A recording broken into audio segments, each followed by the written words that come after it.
হযরত Danijel আলাইহিস সালামকে, যাকে নিক্ষেপ করা হয়েছিল হিংস্র সিংহদের মাঝে।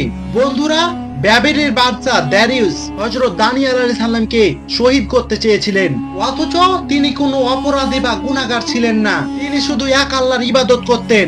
এই কারণে বাদশা তাকে সিংহের গর্তে ফেলে দিলেন এবং তার মৃত্যুর জন্য অপেক্ষা করতে শুরু করলেন।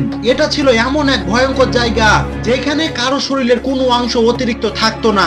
আর তাই হযরত দানিয়েল আলাইহিস সালাম কোনো ভয় না পেয়ে মহান আল্লাহকে স্মরণ করতে লাগলেন। আর তখন আল্লাহর আরশ থেকে ফেরেশতা পাঠালেন, আর ফেরেশতারা সিংহগুলোর মুখ বন্ধ করে দিলেন। আর যে সিংহগুলো কিছুক্ষণ আগে হযরত দানিয়েল আলাইহিস সালামকে খাওয়ার জন্য প্রস্তুতি নিচ্ছিল, সেই সিংহগুলো তার পা চাটতে শুরু করেছে। আর এইভাবে মহান আল্লাহ তাআলা ভয়ঙ্কর পরিস্থিতিতে হযরত দানিয়েল আলাইহিস সালামকে রক্ষা করেছিলেন। তাই পরিস্থিতি যেমনই হোক, আমরা সেই মহান আল্লাহকে স্মরণ করব। যদি এই গল্পটা আপনার হৃদয় ছুঁয়ে যায়, কমেন্টে একবার হলো আল্লাহ লিখে যায়।